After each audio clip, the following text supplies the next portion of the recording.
Okay, so hi everyone, welcome back to another TFT masterclass. Today we're going to be doing a patch rundown on the new patch 14.18 that will be coming this Wednesday on the 11th of September.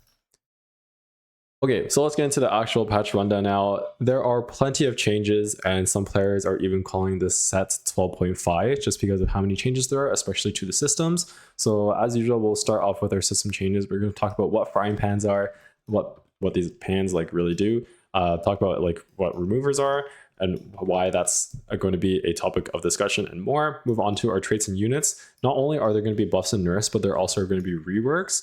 And then moving on to our items and augments, finishing off with charms, some buffs, some nerfs, and also some new additions.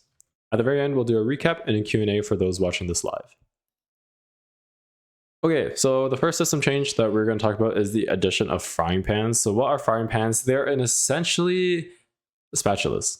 That's the main part. They're essentially spatulas, and you can combine these with components to create new emblems that previously were not able to be crafted. So these are essentially the uncraftable emblems. Now there's no such thing as like craftable, uncraftable. They're all just emblems. So how do we get these? They can drop from PvE rounds, so just like your Krugs, your Wolves, etc., from either gold or prismatic orbs, or you can get them from standing on 2 new portals that they're adding, and they can also be found on carousels. So these are essentially the 3 ways that you can get these actual frying pans. As I mentioned, you can combine them with these components to actually make some previously uncraftable emblems, such as like Mage Emblem, Multi-Striker Emblem. And when you combine it with another frying pan, you get a attack shield. Of course, you know, when you combine 2 spatulas, you get attack crown. And when you combine one of each, you get attack cape. So all of these are essentially just attack crowns. You gain +1, and each one has a little bit of a different effect to gain extra gold. But essentially, once you combine both these, it's just a regular tactician's crown. Now, there are a couple of rules I want to talk about in regards to reforging. So as I mentioned earlier, there's no uncraftable / craftable now, since almost everything can be made. I believe one of the only ones that can't be made is like Arcana Emblem, just because that emblem is just like very, very strong. But so now if you reforge like a Mage Emblem, you're able to get a craftable one or previously a craftable one such as Portal, and vice versa. If you reforge a previously craftable one, you can now get uncraftable ones. This rule is now in effect because all emblems are just emblems now, so don't worry too much about the uncraftable / craftable. Reforging a spat or a pan will give you the other. So if you reforge a spat, you'll get a pan. Reforge a pan, you'll get a spat. And then if you reforge a attack item, so for example, if you have attack shield, now it will either give you attack crown or attack cape. This is not too impactful since all of them have a little effect for getting gold anyway, so I wouldn't really recommend reforging or wasting your reforger on one of these. That's what frying pans are. It essentially adds some more aspects to the game, and it looks like a ton of fun. Okay, moving on to other system changes here. So item removers. Now we are able to more freely slam items and be less punished for them. Essentially, you will now receive an item remover each PvE round if you don't already have one. So what does this mean? It means that, as I mentioned, you can really like slam items a lot more freely now. Sometimes it's an item slam diff, especially if it's like a belt or like a tier for faster casts. And now you're no longer punished as much for like slamming components right before rounds, such as like augment rounds. So like if it's like 3-1 and you slam a component just for the the win, like let's say it's a belt diff, sometimes you'll get an item augment on 3-2, and then you're now like, oh, I have my component slammed on this unit, I have no space, or I need that component. Now you will be able to use your remover from the previous PvE round if you had saved it. So this is pretty good and will definitely help out newer players. The second main thing I want to talk about here is shop odds for level 8. So I can see here for 2 costs, the percentage of shop odds of that cost per shop slot is going down from 27 to 25 for 2 costs, and it's going up from 20 to 22 for 4 costs. So now you have a 10% chance of seeing, or 10% more chance of seeing 4 costs. So this means that level 8 4 cost carry compositions, they're going to be more consistent to hit now, and you'll essentially just have an easier time playing your 4 costs compared to like 2 cost reroll. A couple other ones, 4-star champions. You can now get a 4-star champions if you have 3-star copies. You get this with like Pandora's Bench or like overrolling. I won't get too much into this. This is more for like a for fun mechanic. Armories, this is actually a pretty big deal. Whenever you open an armory, whether it be like an item component armory or item anvil or like artifact anvil, you would essentially be like locked out from clicking anything for 1.5 seconds, which is a pretty big deal, especially if like it's a fortune round, you're trying to like make your board like really fast. So now that lockout time is essentially cut in half, so you'll be able to click your items a lot faster. And then last but not least, Toma Traits is removed from the game. Let's keep it going here. Moving on to the trait changes now. We have a lot of trait changes, so let's get straight into it. 246 Blaster gets a buff. So not only does the base damage amp go up, but the damage amp as you cast also goes up as well, especially for that 6 Blaster. And there are a couple other buffs to the Blaster units, so I think Blaster is going to be quite good. Chrono plus 6 Chrono, so not only does the base timer of Chrono go down 2 seconds, now the heal that happens with Chrono happens at the start of the time stop rather than the end. So this means that your heal will come in even earlier, and this can change a lot of fights those couple seconds. Some buffs to 6 as well. So the stun duration for 6 piece is going up by 1 second. Not a lot of the 6 Chrono units really benefited that much from the attack speed, and would much rather have the AP, like your for example, like your Karma, your Vex, your Zillion, right? So now the attack speed is going down, but the AP is going all the way up. So 6 Chrono is going to be quite good. 357, the Eldritch breakpoints are going up in regards of the base stats of the summon. So 3, 5, and 7 are going to be stronger, especially on stage 4 plus. And then that's all the buffs. The nerfs here, we have our second nerf to the Arcana Zereth true damage. This time it's targeting the 3, 4, 5. Previously, it was just the 4, 5 breakpoints. So now Arcana Zereth true damage late game is definitely not going to be as strong as it once was. And our only adjustment, at least on this slide, is to the fairy breakpoints. So now 2 fairy is no more. You can't just play Rakan Callista and get that crown. Now it is 3, 5, 7, and 9. So this will really change out a lot of compositions. For example, in that Callista Rakan multi-striker one, you can no longer just play those 2 fairies and get your 3rd item Callista. Moving on now, we have some more changes. So some buffs. 10 Mage, pretty good. You won't be able to hit this less often, but if you do hit this, then I guess you will now have more of an insta win.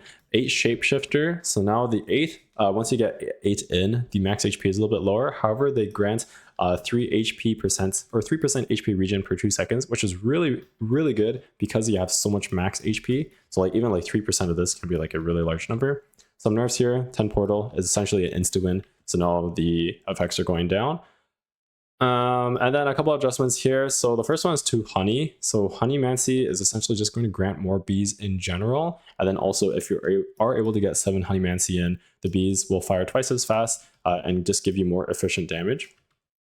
And in regards of Hunter, the 2 breakpoints, 2 and 6 were buffed, but 4 Hunter was nerfed.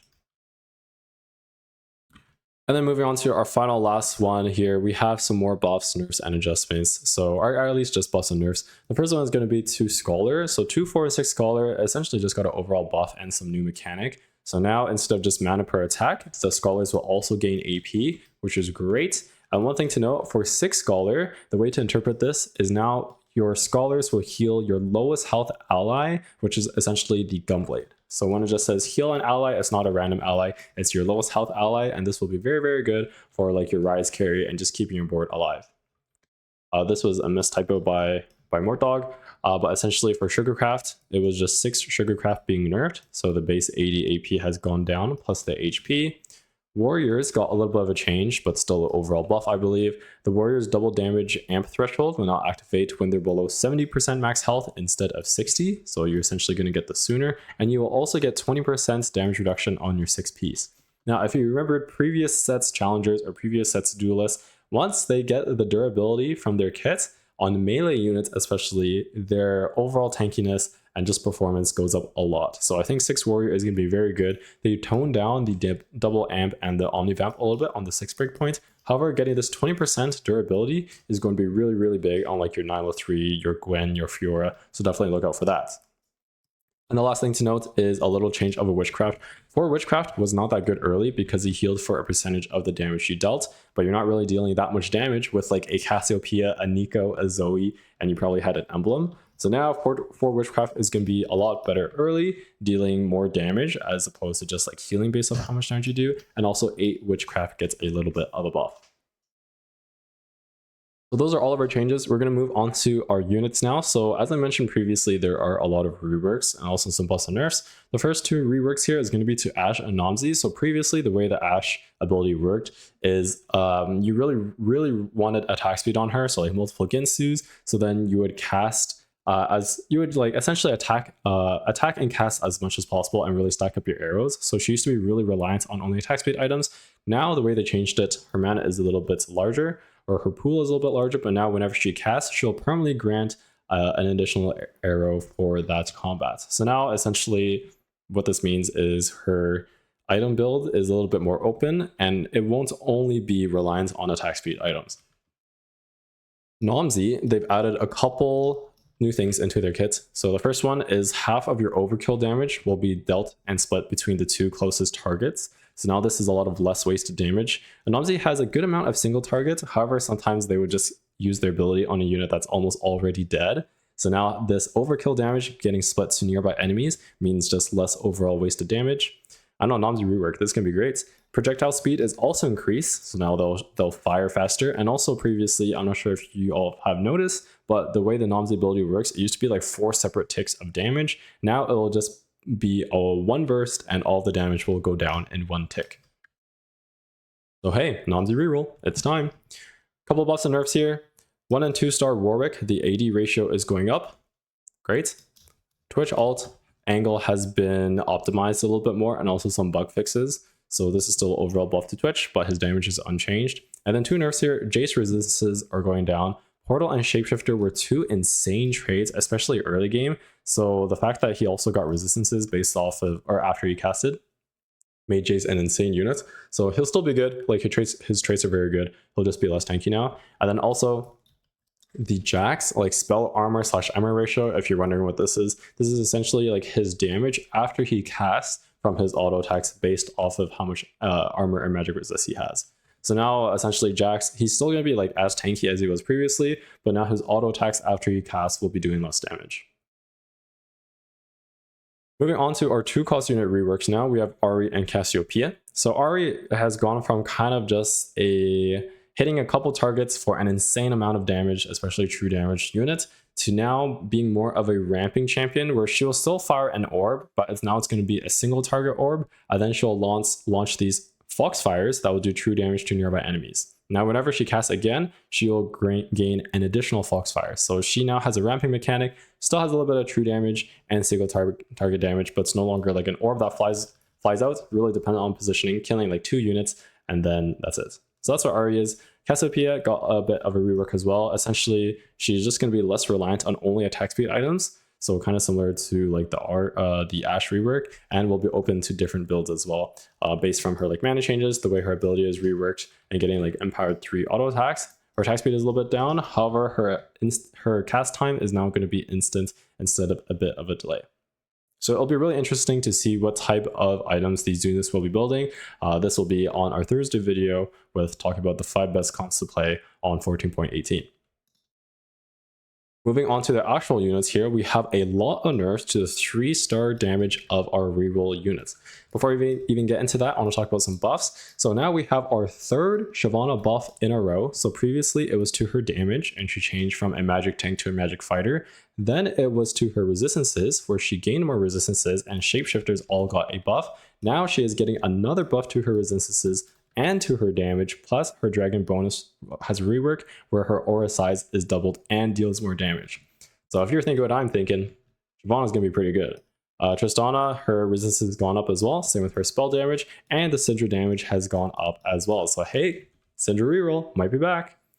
Onto the nerfs now. Cass 3-star, Kog'Maw 3-star, Nyla 3-star, Zilean 3-star, and Rumble 3-star are all getting their damage nerfed at that 3-star breakpoint. So not only does the 2 cost reroll, or I guess like the 2 cost chance goes down later into the game, also the 3-star damage has been nerfed. So it just overall affects 2 costs.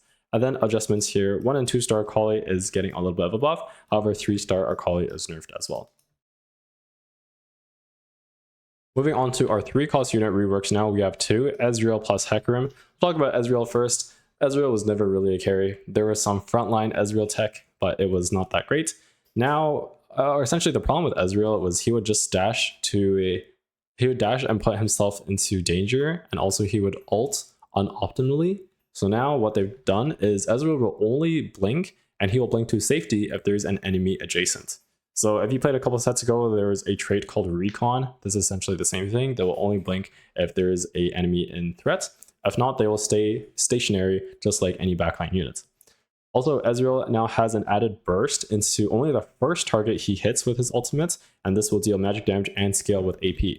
So this means kind of like hybrid items that grant you both AP and AD are going to be very good. For example, like Hand of Justice, Shojin, and Giant Slayer. So Ezreal is going to be quite good, and also if you remember, there were some blaster buffs as well. Hecarim, so last patch in 14.17, he gained an insane amount of buffs and was quite good. Now his rework, so essentially after his takedown, instead of just charging, now his next auto attack will be empowered.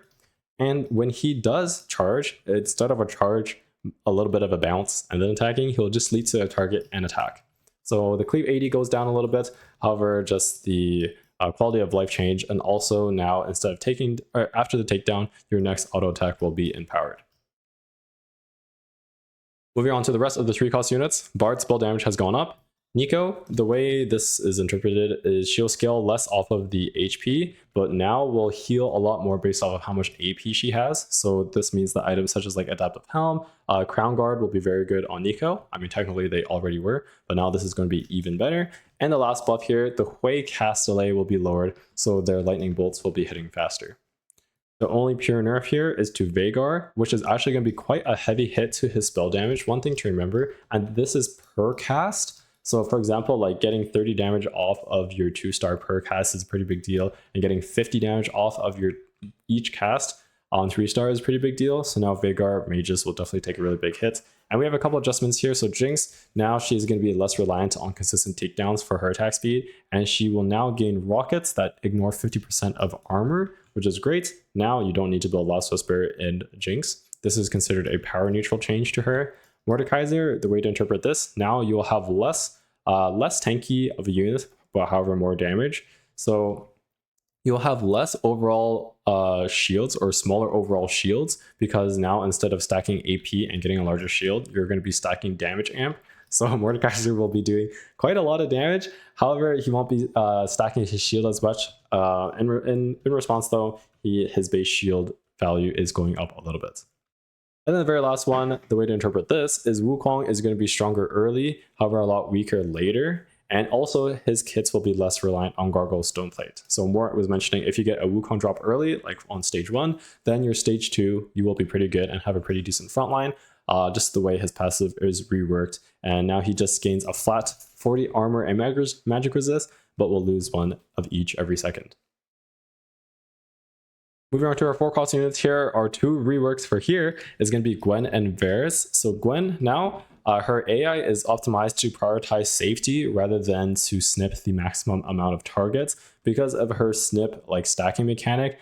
This way, this will just help her stay alive longer, stack more snips, and ramp up. Also, as you used to previously stack your snip stacks, the actual spell timing used to get longer and longer as you're like snipping more. So now the spell timing will remain the same, even though you have a lot, or even though you have like high snip stacks. This is basically a buff, and you won't be wasting time just snipping away. So yeah, pretty good. And also the snip smell damage has gone up. A little bit of a tongue twister there. Varus base AD has gone down a lot. 15 AD is huge, however the spell will deal more damage, is more consistent and faster. I don't know if this is very good. It does not, I don't know yet, we'll have to see, but the base AD going down 15 is a little bit concerning. Moving on to the actual 4 costs, 2 buffs here. Huge buff to Olaf mana, 30 out of 80 going to 0 to 50 is insane. And also his leap damage is going up 20% scaling with AD. Another huge buff to Rakan here, 60 out of 140 going to 40 out of 120. So 20 off the top. And also his base shield value is over doubled at 1-star and then doubled at 2-star. So Rakan is going to be a lot tankier now and also will be casting a lot more often. Olaf will be casting a lot more often and also will be dealing more damage.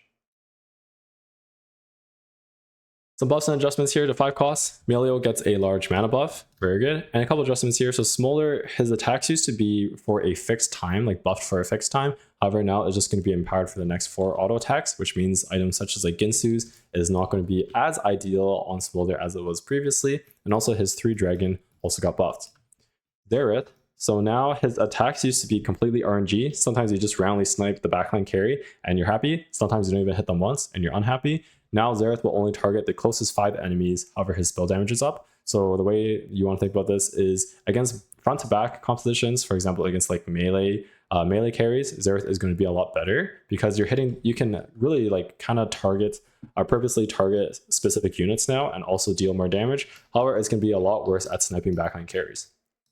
Nora and Yuumi, so Yuumi will now heal more, however will grant less AD and AP, and the actual Nora spell, like the grenade lob, will deal more damage.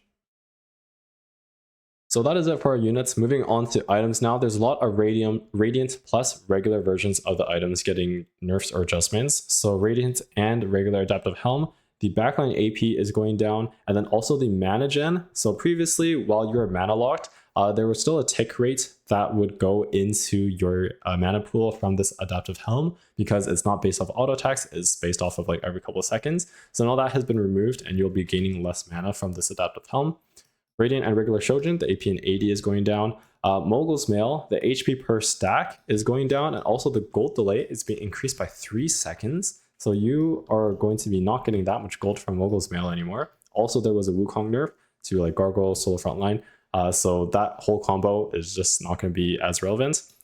One buff here is going to be Titan's Resolved. So this was previously nerfed to the AP per stack from the Yone meta, from the Volibear meta, and like even like I guess I don't remember if you really built it on Riven, but the AP per stack was nerfed during that melee meta, so now it's finally back.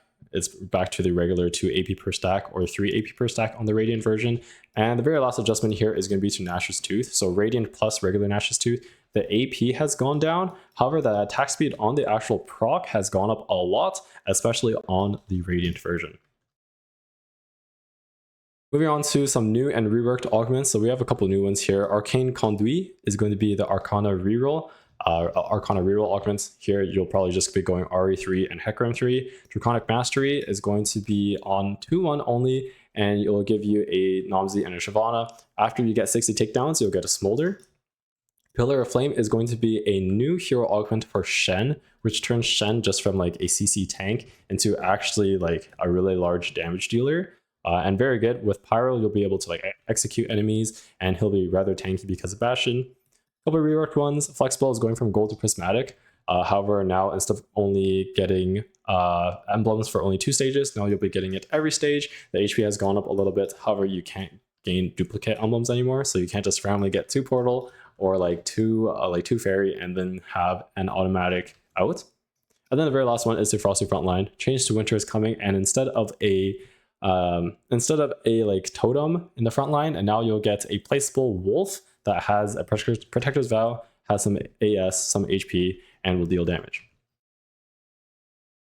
Finishing off here with our augments into our charms is going to be our silver augments first. Called Shot Gold is going up a little bit, still not that great of an augment, won't change. Fine Vintage will now turns to proc has gone down from 4 to 3. So this is actually going to be quite good, especially in the Hecarim reroll composition. As soon as you get a Banshee, some Aegis, some Lockets, you're going to be good to go. Good for something. The gold chance is going to be increased as well. Precise planning, the gold drop, and rolling for days the number of rerolls. So a lot of buffs to the silver econ augments, and now you'll be able to just get more overall gold from these. Some nerfs here: item collector 1, the base HP plus the HP per item, and also 2 adjustments. Previously, combat bandages would not work on stage 4+. So now that has been fixed. However, the healing has been down, and also restart mission will no longer drop duplicates of units. Sometimes you just randomly get 6 copies of a unit or even more, and then you'll be ready to go to try to get that 3-star version of that unit. Moving on to our gold augments, Avenge the Fallen has got another buff. For context here, this augment was released at 15 for the stats. Now it has been doubled and is now at 30. So who knows, maybe this augment will actually be takeable now, but this has been an insane journey from when the augment was initially released to what it will be on 14.18. The big gains, HP per stack has been doubled from 10 to 20, so I think this will be quite good in some reroll compositions. Cauterize, the damage per 3 cinders is going up a little bit. I still don't think this augment's that good. Same with Clockwork Accelerator attack speed, and then Heroic Grab Bag Gold is going up by 3. A couple nerfs here. Golden Quest, you used to not pump on 3-1. Hopefully try to get Golden Quest by 3-2. Cash out on a couple lives and then went out from there. Now the gold required, instead of being 162, will be 196, so it is a lot harder to hit. Beast friends, the shield is going down, same with the damage from category 5. The fortune cash outs are going down a lot from 2 to 9 and a little bit from 10 to 12, and also item collector 2, same thing as item collector 1. And then also combat bandages 2, the same thing as combat bandages 1. The healing is lowered, however the bug is fixed and will start working again on stage 4. Our second gold augment page here, trade tracker emblems. I think already a pretty decent augment is going from 5 to 6, so you'll be getting an extra emblem. Couple nerfs here, little buddies. It used to count, for example, like Yumi, if you have Nora. It used to count like training dummies, so there were a lot of like non-champions counted as little buddies that would buff your big buddies, so this is no longer the case. Potions 201, the AD and AP is going down. Press the attack, the true damage is going down, and sleight of hand, the bonus HP is halved now from 200 to 100, so this is a pretty big deal and will hit hard early game. One adjustment here is going to be to prize fighter. So taking prize fighter earlier now will actually help you win fights a bit easier, because now you'll be getting 2 components.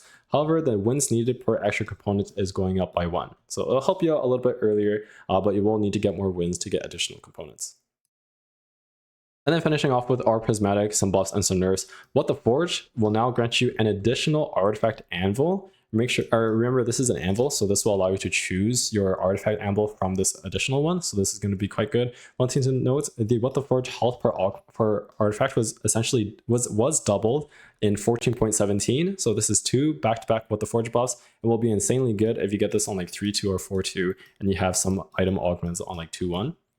Couple nerfs here. An upgraded adventure was very, very good. Now the 1 cost granted is halved, and also the loot tables are lowered. And hard commit, a really big nerf here. You're essentially going to be getting your 5 cost on stage 5 now, instead of getting your 5 cost on stage 4, and everything is essentially delayed by 1 stage.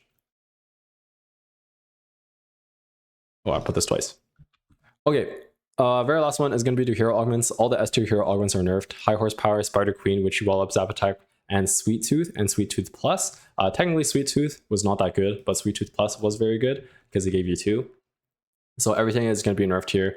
What this means is you can take this if you're in a good spot. So for example, you already have copies of the unit or some slammable components, instead of just taking this with like 0, no components slammed. For example, like Spider Queen, you can essentially take from any slot or any spot because it was so good. Now it will be quite niche, and also the damage is going down a lot. And we're going to finish up with some charms here. So there are a lot of new charms added, and these are mostly going to be all late game combat charms. So instead of just praying for dragon, now there's going to be a lot. What this means is now you're going to have more of an incentive to stay on level 8 on stage 4, stage 5 plus, and get those powerful combat charms rather than just sacking each round and trying to go level 9. So there's a lot here, like barrier gaining, team-wide shield. You can get a frying pan for a lot of gold. Counter spell, mana reeve, getting 3 temporary Thieves gloves, chill, burn, shred, and sunder. Some burn and deal percentage max health magic damage to 4 enemies. This one is interesting. Your team's physical damage is dealt as magic damage. So if your enemy team does not have any magic resist, or for example you have a shiv but no sunder and you're playing AD, well there you go. Reaper. Your units will execute enemies that fall below 200 health. Very good against 1-star boards or 1-star units. And then Summon Golem and Tremors for 8 gold on stage 5 plus. This is essentially a free win. This is like a budget dragon. And then also Tremors. Stunning at the very start for 1.25 seconds, and every 8 seconds, like the enemy can't play the game. So a lot of new late game combat charms on stage 4 plus, and definitely very takeable. And you're going to be spending a lot more money on stage 4 and stage 5 on level 8. And then a couple adjustments here. Desperate Plea is re-added, woohoo! But instead of just not taking or not being able to die, it's just going to be reducing player damage by 80%. So you will still be able to scam some fights with this, or scam some placements with this, but you also will end up getting scam some placements with this with some games. So just take that as well. All 5s, the cost is increased by 3 gold, and then also Summon Dragon, the cost is decreased, but also the stats are decreased. Alright, so that's it. I'm just going to do a quick meta read and summary. So one thing you need to remember is just 2 cost reroll in general has been nerfed. Not only were the 3-star versions of these 2 costs, so like your Nyla, Kog'Maw, Cass, Akali Rumble, not only were they nerfed, it's just harder to hit 2 costs in general, especially like if you're getting them later into the game. Level 8, the 4-cost carry compositions are buffed, so the 4-cost odds on level 8 will increase 10%, going from 20 to 22. So this means playing around your Karma, playing around your Callista will be a lot easier to hit than previous patch. Mage got a pretty heavy hit to Veigar. So Veigar, Vex, one of the strongest comps right now on 14.17 if you are able to hit the 3-star versions of them. Veigar getting a heavy spell damage nerf, and remember this is per cast, will hit that composition quite hard. Olaf, Gwen, and Rakan got some pretty large buffs, and along with the 4-cost level 8 comp buff, these compositions will be quite good. And a couple of the 3-cost reroll compositions like Ezreal reroll and Hecarim reroll are back and will be pretty playable. So that's it. I'll do a quick recap of everything we talked about and then head into a Q&A for those watching this live. So there were a lot of changes into this upcoming patch that will be coming on Wednesday. The addition of frying pans, getting a remover each PvE round if you don't already have one, and then some changes to like shop odds. There were a lot of unit reworks to 1-cost, 2-cost, and 3-cost. There are a lot of changes to items, especially nerfs to the Radiant versions and the regular versions. And there are a lot of new late game charms for combat starting on stage 4+. So that has been everything today. We're going to head into Q&A now.